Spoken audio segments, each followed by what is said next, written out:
Hello, I'm Claire, and my question is, Hi, Claire. In regards to transgender. I have an older sibling actually who's transgender, and my question is just how to approach that biblically, specifically in regards to what pronouns to use, and just in general. Yeah, Claire, bless your heart for asking that. Simply stated, there is no such thing as transgender. You're either XX or XY. That's it. God made man male and female. That is determined genetically. That is physiology. That is science. That is reality. This notion that you are something other than your biology is a cultural construct intended as an assault on God. Now, your sibling may not see it that way, but that's what it's all about. And as more than anything, in fact, I was reading an article by R.C. Sproul just yesterday in which he said that the greatest revolution in American history was neither the American Revolution or the Industrial Revolution. It is the sexual revolution. This has become the most far-reaching, damaging of all revolutions that's ever occurred in this country or any other. The problem with buying into this is it is a kind of personal suicide. It is literally the end of your existence in the way that God designed you. I've said this a few weeks ago. A person who is in the transgender world is 19 times more likely to kill himself or herself because you have completely cut yourself off from reality and from normal relationships. This is the end of your identity. This is the end of your ability to have a marriage that is a real marriage. It's the end of your ability to have a family. It's the end of your ability to connect and to be a part of a society and a culture and have a future and belong. It is a kind of extreme isolation that can be no more extreme. You can't get more extreme than saying, I am not who I actually am. Because that becomes an utterly imperceptible identity. You literally have disconnected yourself from existence. You aren't who you are.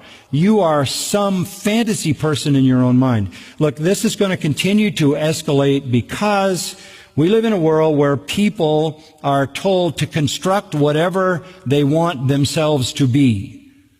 This is what the internet does to people. It allows you to create yourself the way you want to create yourself. You can access whatever is out there, and you can create your own world, your own reality, and you can live in that world. The isolation of this particular aspect of it is so sad and so tragic. I read the other day a surgery was done in Australia on a 5-year-old to do a sex change.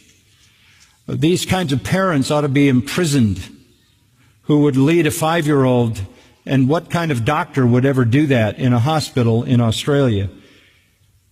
This is a kind of scarring for life. So I don't mean by being so firm that you want to be lacking in love when you communicate this, but I think the only way you can address it honestly is to say, God made you. And God made you exactly the way He wanted you to be.